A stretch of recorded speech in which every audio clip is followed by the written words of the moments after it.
Welcome back to Hot Takes and Deep Dives, and today we are going all in on Halloween spooky season. And not only that, we're going to be talking about Showgirls, Death Becomes Her, Hocus Pocus, midnight movies, cult classics. How does something become a cult classic? So let me back into this. I was watching the Showgirls documentary, You Don't Know Me, and the doc's express purpose is to examine why Showgirls has had this entire second life over the 20 plus years that it's been around.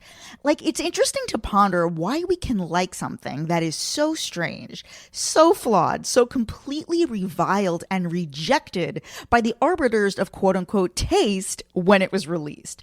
See, it wasn't until Showgirls was embraced as a joke that people found to not only mock it as sport, but to actually worship it. So let me welcome Peaches Christ, who performed and produced full-blown musical theater productions based on Showgirls. Peaches Christ, how are you? We have a lot to talk about. I'm doing great. Thanks so much for having me on your show to talk about one of my most favorite subjects. Take me back. Like, where were you? Did you see it in the theater? I want to hear your Showgirls journey.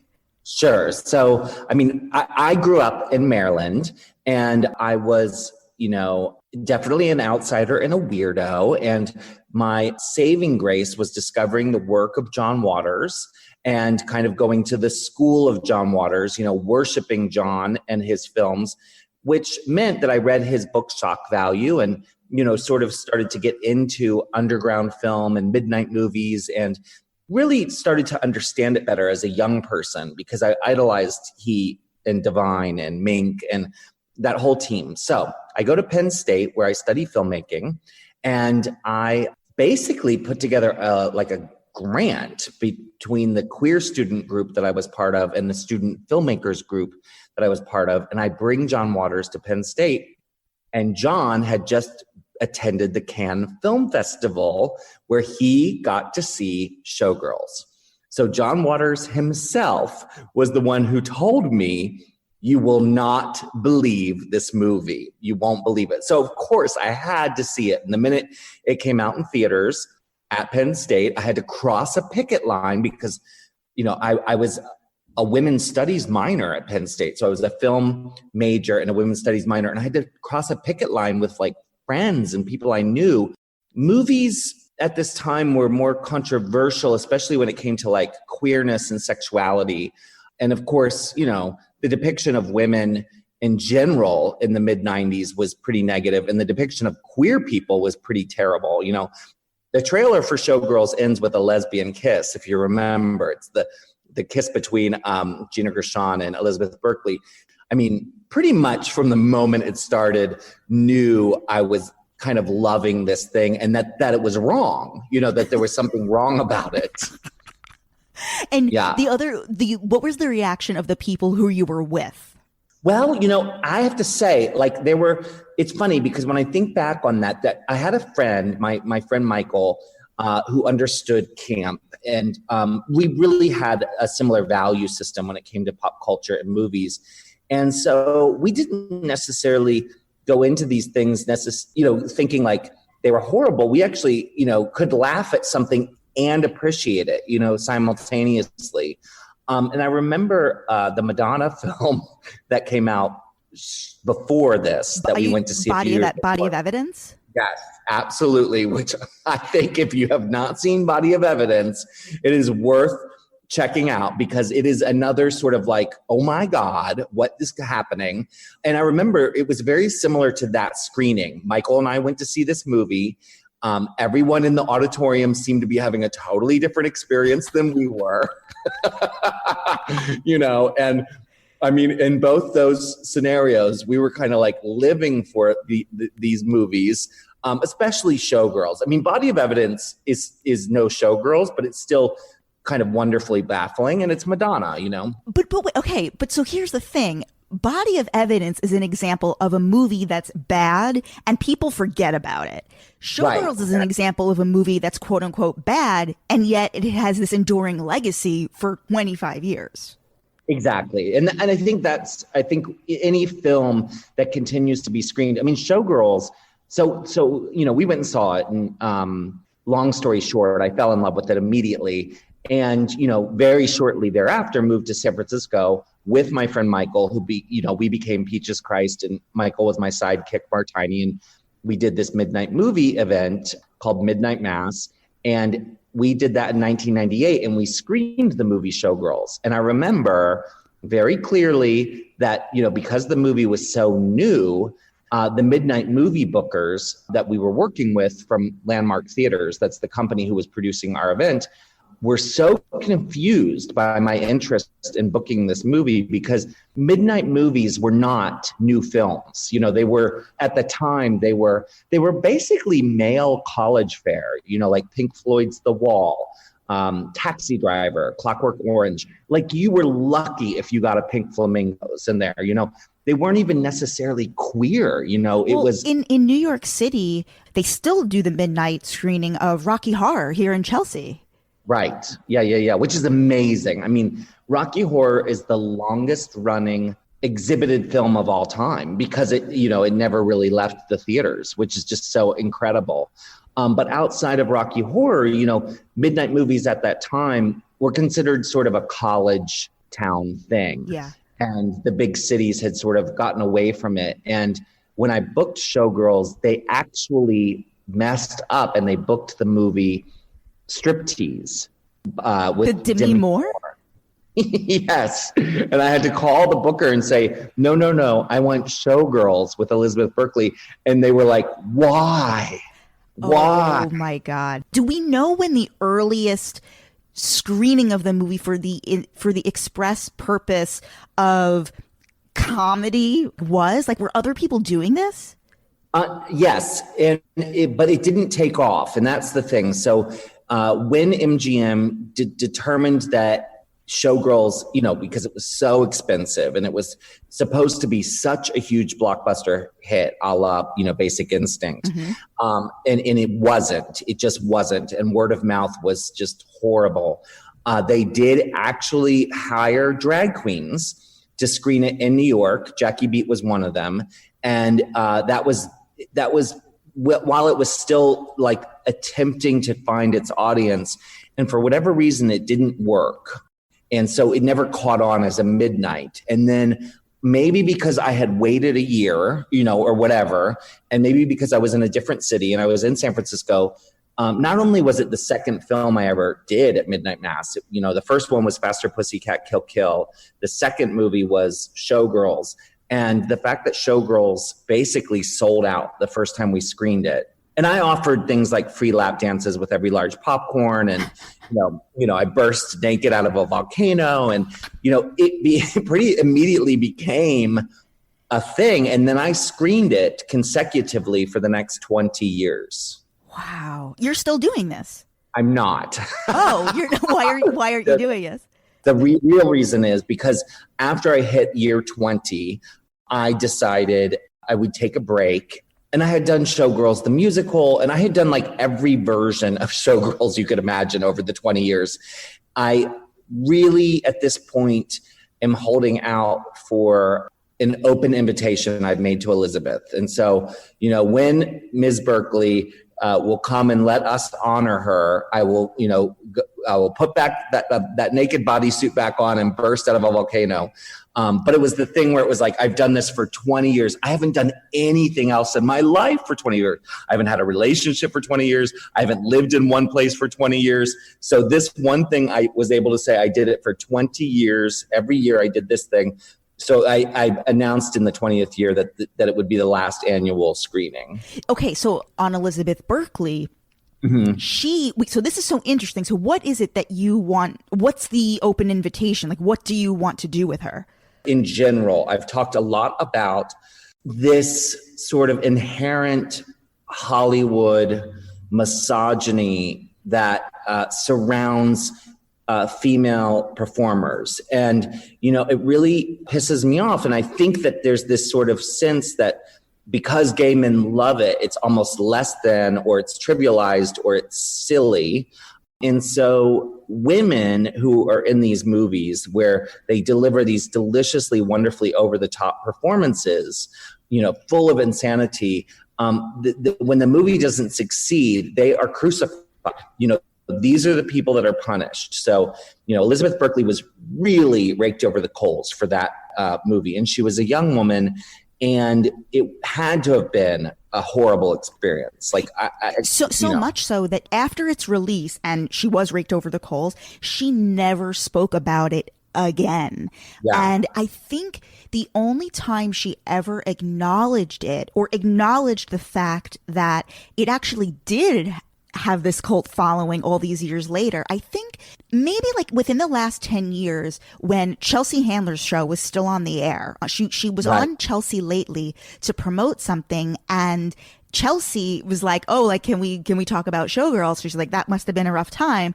She's like, yeah, it was a rough time, but actually it's enjoying this whole second life and has become like such a thing.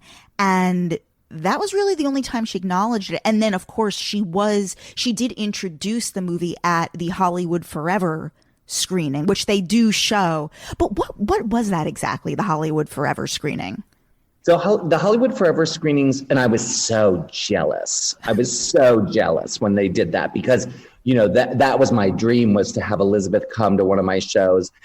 But, you know, I get it. You know, she went to the Hollywood Forever. They have these screenings in a cemetery in LA, where they put up a screen in the graveyard, and they screen cult movies. I'm into it. I love that idea. It's amazing. It's an incredible night, and the producers do a fantastic job. And they reached out to her, and she went, and you know, she looks like $1 million, and she's beaming, and she gives a great little introduction. She gets a standing ovation. It's a standing ovation. And I guess I just want her to experience that wave of love, that sort of wash of love. Because I think the sense from her, so, you know, over the years, of course, I've reached out multiple times, and I've gotten very, very close. And so she's very familiar with me. We have one close mutual friend. But, you know, I think there's a lot of, I get it. You know, there's a fear of being made fun of. There's when you suffer from trauma, all of us have suffered from some trauma. It's the last thing you don't want to see an email from that person. You don't want to even think about it, let alone go to an event surrounding it, you know? So it's not that I don't get it. I totally get it.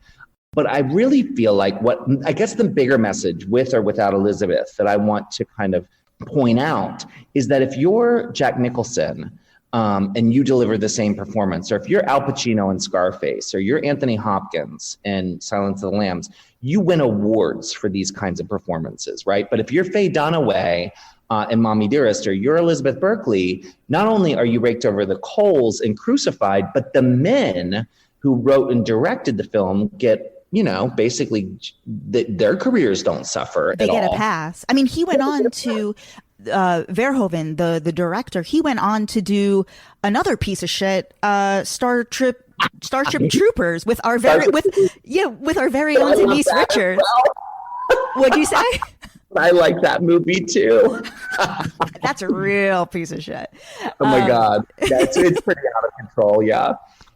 The fact that he was able to make another movie, you know, pretty quickly. And, you know, I think that Elizabeth deserves to enjoy some of the love. I mean, you know, she was and also having been friends with some people that worked on Showgirls, you know, I've done many shows with Rena Riffle, who plays Penny Hope in Showgirls.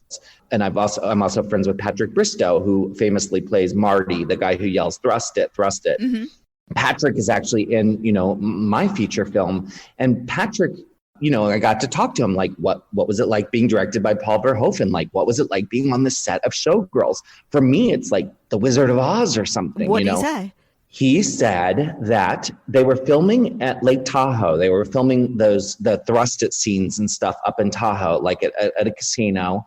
And his first day of shooting, because it was Verhoeven, who was a successful, respected filmmaker, Patrick was nervous. You know, he had been on Ellen's sitcom regular. He was a sitcom regular on the Ellen TV show, but he hadn't done a lot of big movies like this. So he was very nervous. Where, by the way, guys, if you can't picture him, this is the guy he's got red hair, and he was also, I remember he also had a recurring role on Mad About You. Yes, exactly. And was openly gay at a time when people weren't. And he shows up at Showgirls on the set, and he does the scene, the thrusted scene, and Verhoeven, kind of embarrassed him, said that was terrible, and he wanted a real actor, and come on, I want to see it, like I want to see the passion.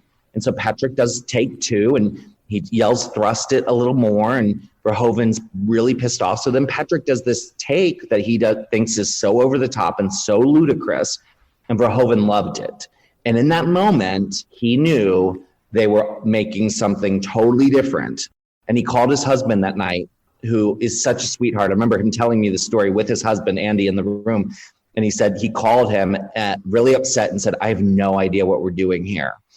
He also said, and Rena verifies this, that Elizabeth would also deliver a very normal, nuanced performance, but Verhoeven would kind of like browbeat her into, delivering this sort of comic book kind of level, insanity. So again, poor Elizabeth gets, now I would argue that it's one of the reasons we love this movie, that because it's so pushed. Totally, and so completely, yes. But I also think it's very unfair that she took the blame for everything. So if we talk about Gina Gershon's performance in the movie, Gina Gershon made me gay, like in the movie Bound, like for sure. Oh no, she almost turned me into a lesbian in that movie. She did that for a lot of people. Gina Gershon has said all along that she knew on day 3 what this was going to be, and that she deliberately was playing like a camp drag queen type character. Do you believe her? Like, what do you buy? Well, I mean, I think it is true to some degree that she comes off with a performance where you can believe she's winking at the audience with you somehow, like you buy it. But I don't know. I don't know that I buy, because Paul Verhoeven and Joe Esterhaus have also kind of said the same thing over the years, like, oh, we knew what we were doing. We knew. Yeah. And I don't buy that at all. I mean, especially when you read the script and you look at all those interviews, they were very earnest about it. So, but with Gina Gershon, it's a mystery. It's hard to know because, I do think she's really smart. I do think she has her finger on the pulse of comedy and queer camp culture. And so maybe she really did. Certainly seeing her later on Larry David's show, Curb Your Enthusiasm, it's really clear that she actually really does understand comedy. So who knows? Maybe she did. On the subject of the reviews, in the documentary, they talk about how movies like this inspire reviews to become comic set pieces of their own, because the writers have all this flourish to now explain why it's so terrible. Right. Yeah. I wonder... I mean, revisiting You Don't Know Me, I had, not even seen half of those headlines and things. Mm-hmm. And they're pretty entertaining, almost, going out of their way to be clever about how much they hated the movie.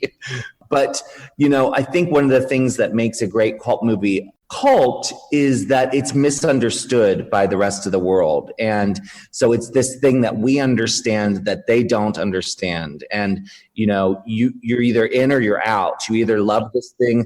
And it's not, the movie doesn't really touch on this, but I've noticed that there is a difference in some of these cult movies lately, especially where there's a sort of cynicism around screenings of something like Birdemic or The Room, where, I actually think that people who love The Room are making fun of it, and like I've been to a screening where, Tommy Wiseau was there, and it felt uncomfortable for me, to be in the room because I felt like they were snickering at this person. And, I would say that like with Peaches and with the movies that I screen, there's this sense from the outsiders, like, oh my God, she screens terrible movies. But what they don't get is like, I genuinely love Mommy Dearest. I genuinely love Whatever Happened to Baby Jane. I love Showgirls. Like, these aren't movies that I'm sitting at and making fun of. I'm actually excited to watch them. So to that end, they say that it wasn't until Showgirls came along that the camp trilogy was complete, that it was Valley of the Dolls, Mommy Dearest, and now Showgirls, and now the trilogy is complete. Like, what do you think it is about Valley of the Dolls and Mommy Dearest? Well, I think, again, you have three films that, well, they're centered around over-the-top relationships between women, and you have over-the-top performances. And, you know, they were dismissed by the general public and reviled by people because of it was women giving. I mean, again, no one treated Al Pacino that way, you know, in Scarface. But I dare you to go back and look at Scarface and tell me that it's less over the top than Faye Dunaway and Mommy Dearest. You know, it's more over the top, and it's absurd, you know. And I'm not saying that it's bad. I actually love that show too. But it's I do think it's related to sexism. And so I think there is a part of it where queer people, especially queer men, you know, immediately find strength in these women, you know, and sort of, you know, there's a real affinity. Yes, they may be laughing, but it's not laughing at the women. It's almost a celebration of these performances. You do these Halloween specials around this time of year, and I want to talk about the Midnight Mass that you host. And I know you do performances of Death Becomes Her and Hocus Pocus. Talk to me about those, like the camp value in those two specific movies. Like, why have those endured?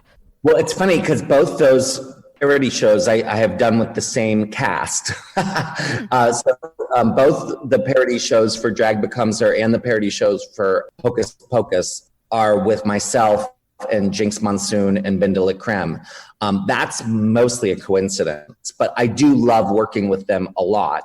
And the reason I think those movies, I mean, for me to do a show at all and to be able to like afford to produce it, there has to be a cult audience. Like, I can't just produce a drag parody of any movie. Like, if I did a drag parody of, I don't know, Driving Miss Daisy, I don't think people would show up, you know. Well, maybe they would actually. They would. So it's like that thing where you have to have a cult audience interested in both, you know, drag and this film. And there is this obvious intersection between drag performance and camp, right? So, you know, I grew up, my introduction to drag was through Divine and Frankenfurter. So I've always seen drag being infused with cinema. So it's just the obvious way for me to celebrate movies I love is to create drag shows around them. And I think with both Hocus Pocus and Death Becomes Her, you have movies with really brilliant women, you know, chewing up the scenery. Mm-hmm. Again, it's like so much of the same thing we talked about with Mommy Dearest and Showgirls. Very talented women. And actually, especially in the case of Bette Midler and Hocus Pocus, Bette Midler, Sarah Jessica Parker, and Kathy Najimy, all three of them are known to be, how should I say this? Fruit flies. You know, they might not be queer themselves, but they might as well be because they have surrounded themselves with queer men and women. And so they understand camp entirely. And it's almost as if with Hocus Pocus, someone said to Bette Midler, like, you get to be a drag performer now. And here you go. This witch, you get to do it at a level 20. And with Death Becomes Her, I mean, Meryl Streep, I mean, it's just delicious. I don't understand how that's not the performance that she gets lauded for, you know, because people just should rewatch it. She's so brilliant. I mean, Goldie Hawn, queen of comedy. Goldie Hawn, one of the most brilliant genius comedy performers of all time. And still, Meryl Streep is like the star of that movie when it comes to the comedy, you know. Mm-hmm. So I think there is that similarity between those movies where they were misunderstood when they came out. Like, neither movie, you know, was a success. Hocus Pocus and Death Becomes Her. They were seen as failures. Totally. So all of these things, now we're realizing there's this real through line, like strong, over the top, delicious performances fronted by women, typically. And, you know, misunderstood by the general public when they came out. And a lot of them deal with dark, underlying, transgressive subject matter. You know, at the end of the day, Hocus Pocus is about three witches who are killing children. You know, like, you forget, like, yes, it's a kid's movie, but there is this sort of, like, when you really scratch the surface of it, it's like, yeah, it's very dark. And Death Becomes Her is essentially just a Universal monster movie, you know. They say Showgirls is just a retelling of All About Eve. Totally. I mean, I feel like it's not even subtle, you know? Yeah. Switching gears entirely, so you've been performing in drag since you were in college, and you do have this legendary status in San Francisco as Peaches Christ. How do you feel about RuPaul and Drag Race? It's funny because when I started doing drag, it was not popular. It was not cool. In fact, you know, the sort of the group that I ran with was considered very grungy and kind of punk and horror. And, you know, we weren't really liked by traditional drag queens. We certainly weren't liked by the mainstream gay culture. You know, we were asked not to be in parades. I mean, I'm serious. Like this is how far we've come, you know, like, and in fairness, I was intentionally being antagonistic. I mean, I named myself after Jesus, and I did numbers where I was pulling, you know, blood and guts out of people. And, you know, it's like, that's what I wanted. So I'm not complaining, you know, and I really loved being alternative and weird. And I will say that when Drag Race started, I was excited to see drag queens on TV. Like it was still niche. It wasn't American Idol. It wasn't, you know, it was still for an audience, and the fans were still very cult. You know, like you would go to these drag shows and these girls that had been on TV would be in one of my shows, you know, and, you know, it wasn't middle America showing up. It was still freaks and weirdos. However, here we go. Yeah, here we go. I will say that me and some of my older friends, I think right now are kind of feeling like, oh my God, enough. You know, there's sort of this, you know, drag has become the pumpkin latte of gay culture. You know, it's sort of this, you know, everyone's a drag queen, and it's really kind of got this sort of basic quality to it. That being said, it probably means that really cool new shit is about to come from it. Like, you know, we're kind of riding a wave of the reality TV show stuff. And I have a feeling that, you know, alternative punk, weird, words that haven't even, you know, been made yet are around the corner. So I have mixed feelings about it. Certainly I have benefited from the success of RuPaul's Drag Race. I mean, there's no denying that, you know, having RuPaul Drag Race performers in my shows has completely increased my ticket sales. And I really like the Dragula show, and I've been a judge on Dragula, you know, for 3 of their 3 seasons. So I really support all this stuff. But there is part of me, I think it's a bigger reflection of maybe what I would consider to be queer culture versus gay culture, where drag used to be queer culture very, very, very much. And now it's gay culture. And as an old bitter queen, there is part of me that misses when it was queer culture. And I don't know, maybe that's the best way for me to kind of describe it, you know? I think you completely nailed it. Yeah. Okay. Yeah.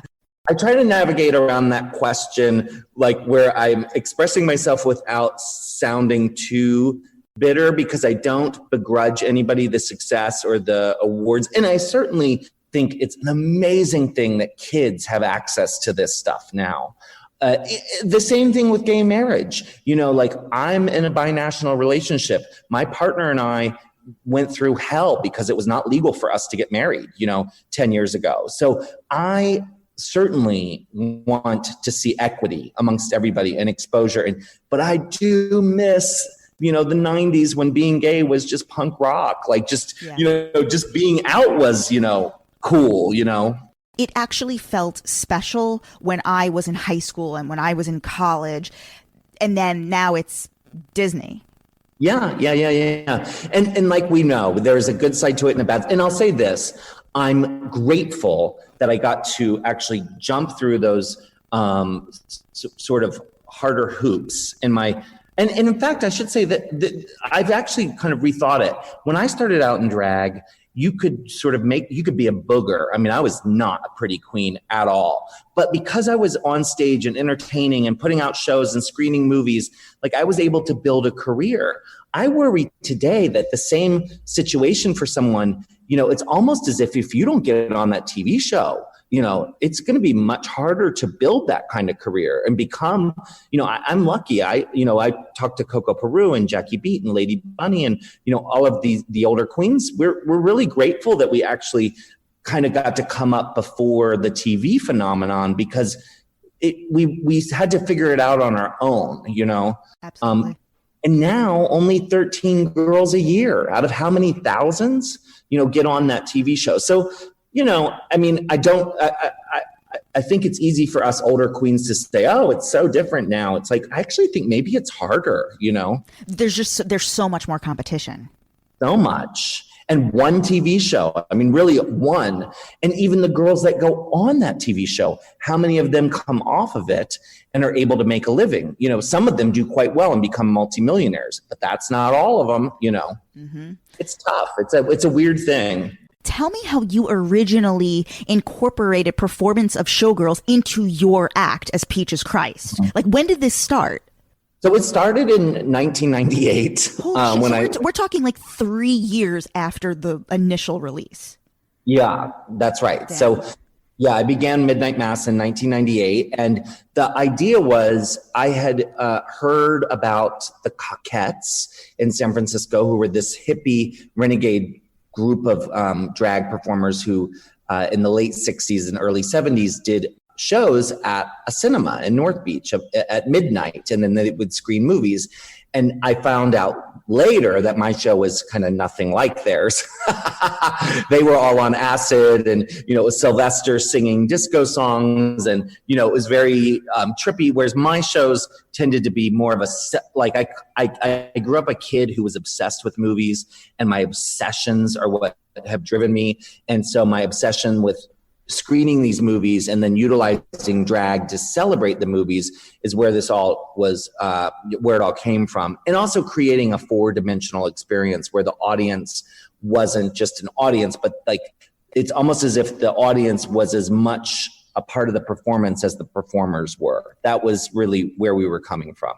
So we would do this whole show, and the whole design of the show was to amp the audience up for the screening of the movie. So we get them so excited and crazy, like literally putting performers in their laps, lap dancing, and then screen the film so that the screening itself was like a rock concert. Like when the pool scene would come up, it was as if Prince had just come out and sung Let's Go Crazy. Yeah, they would just freak the fuck out, right? Oh, insanity. They would I'm not kidding. It was like a rock concert. And so after many, many years of doing that, I wanted to do a proper full show of Showgirls, but it was so obvious to me I couldn't write something better than Bob and Tobley's Showgirls, the musical. Mm-hmm. So I reached out to Bob and Tobley and said, I know you have this Showgirls, the musical. I know it ran in New York. I'm a big fan. I'm Peaches Christ. They said, oh my God, we love you. I said, I want to produce it on the West Coast. They let me, and we came up with a very fair licensing deal. But this is really interesting. They said, the only way we want you to do it, though, is if you agree to bring April Kidwell in to play Nomi Malone. So I said, well, absolutely, I want to do it. So that's actually how April and I met, is I flew her from New York to do the San Francisco run in Showgirls, the musical, and I played Crystal. And I have to say, if you haven't had the chance to see April, especially as Nomi Malone, but really in any show, you should. And then April and I were going to tour with Showgirls the musical, but it became very cost prohibitive, and you're traveling with musicians, and it was hard to find producers. So I basically suggested to April, you should create a one-woman show around Nomi Malone. And she said, well, I don't know how to do that. And then I called her one day and I said, I just saw this movie, I, Tanya, and it was so amazing. And it made me think, like, maybe you should do a prequel to Nomi Malone and call it I Know Me. And April said, well, that's all I can take credit for, because then April took that idea and she ran with it. And she calls me, a few months later and says, I have I Know Me. And she showed it to me and we workshopped it, and it was amazing. So, I love that I found in April like this kindred spirit, this other that loved this thing so much like I did, and we've been able to work together. I mean, I, Tonya was my favorite movie that came out, whatever year that was, 2016. I don't remember the specific year that came out, but that was my favorite movie of the year. And so the idea of doing I Know Me is totally brilliant. How did audiences respond to Showgirls, the musical, the one that you put on in San Francisco, as compared to the midnight mass version where it was like the rock concert where it was in the actual screening of the movie? How did the two compare? So one of the things I talked to Bob and Tobley about was that they had performed their Showgirls the musical in New York in more of a black box kind of theater setting where it was very simplified and there wasn't a lot of, bells and whistles. They were running it for a long time, and it's New York, they weren't running it on Broadway. But in order for me to bring the show to San Francisco, because I do my shows at the Castro Theater, which is 1,400 seats, I was going to have to move to a smaller theater, which was still 500 or 600 seats. It was at the Victoria Theater. And what I said to Bob and Tobley is, I'm going to take your production and give it steroids. Yeah. And what I did was, I brought in, a set designer, and we created, it just had more, because people expected with Peach's shows, they're big drag parody. Now they're kind of like spectaculars. So we did, we took their musical and then we built it all up and made it, more like a bigger show. And audiences here loved it. I mean, we had like groupies who would come and see it, multiple times and stuff. Which scenes did you, aside from like obviously the pool scene, obviously the doggy chow scene, obviously Thrust It, what other scenes did you recreate for the musical? Let's see. Well, it's funny. Those big scenes, of course, got big reactions. Like everyone knew, like the second act opens with the pool scene and the song is fucking underwater, and it's just so brilliant. But there were these moments that were like less important in the movie, but in the fan culture have become, very kind of important, in this very specific way. And like, there's a whole number dedicated to this boat show that really in the movie is maybe a minute long, where you see the models dancing at this boat show, this convention where they're selling boats, and, Nomi Malone is hired to be a dancer there. And then, she's expected to sleep with these slime balls. In the movie, I can't imagine that it takes more than a minute or two, but in the musical, it got this huge number with a dancing boat, and and the audience went crazy for that. Or even little moments like just April, picking up a tray with cheeseburger and French fries and like slamming it. Did you guys ever hear from Elizabeth Berkley or her team, her agent? Like, does she know about it? She's got to know about it. Mm-hmm. I know that she knows about Showgirls the musical. I know that she knows about You Don't Know Me. And I know that she knows about me and my show. That much is really all I can say. Honestly, with the mutual friend we have, I know that she's considered, doing my show with me. Well, here's another thing I sort of have heard. I don't know for sure. I think there was a big concern about You Don't Know Me, the documentary. In what sense? Before it came out, I think her and her team, because they've been working on a reboot of Saved by the Bell. Saved by the Bell. Oh God, I'm so terrible. Yeah. I'm Elizabeth Berkley can only be one character in my world. But yes, I know that she had concerns. But, well, I don't know. This is what I've been told, that she had concerns about You Don't Know Me dredging up Showgirls, all over again. And, especially Tribeca, she lives in New York. She's, she has a big career in New York with what she's been doing, and also the big Netflix TV show she has. And I would hope that someone in her camp has seen the movie and can tell her it's actually quite like there's a redemption story for you in there.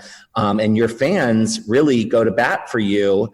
And, if anything, the people that should feel the most uncomfortable with it are, Paul Verhoeven and Joe Esterhaus. But, I feel like Elizabeth Berkley, I really hope that she gets to see and enjoy the movie. But more than that, I don't know, They say in the doc, Yes, it's a failed movie. It's misogynist, sexist, it's really embarrassing and terribly written. But it adds up to something.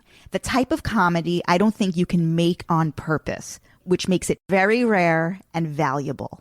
Yeah, I think that's true. I mean, I think, again, hundreds of movies come out every year. And, I've been so lucky that I get to work with so many people I grew up idolizing and who made movies. Mink Stoll and I do a cabaret show together where we go on tour, and sometimes fans of Mink Stoll's will walk up to her and show them, like, look, I have a tattoo of you and Divine, and and she's sort of baffled by it. Or I work a lot with Patricia Quinn from the Rocky Horror Picture Show, and when they were making these things, they had no idea. And what I would say is, the year that Showgirls came out, I'm sure there were many movies, some of which won awards, that most of us wouldn't ever remember to this day. You know what else came out the same year as Showgirls? Perhaps a bigger bomb was Waterworld, the Kevin Costner movie. It was the most expensive movie ever made at that time. It was like $100 million, and it completely bombed.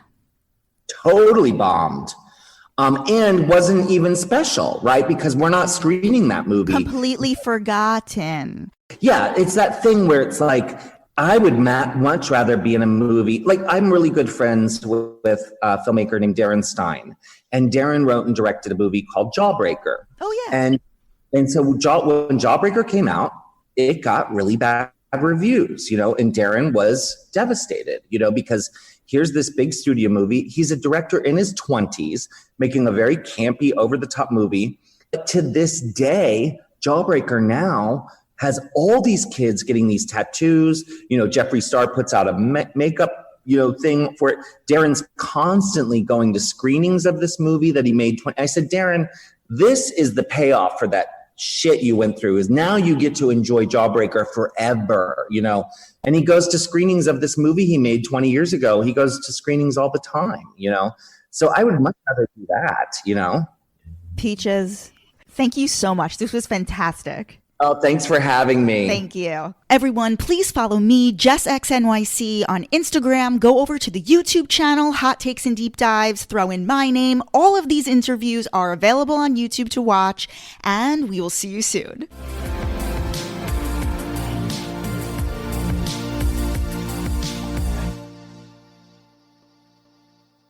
Marketing is hard. But I'll tell you a little secret. It doesn't have to be. Let me point something out.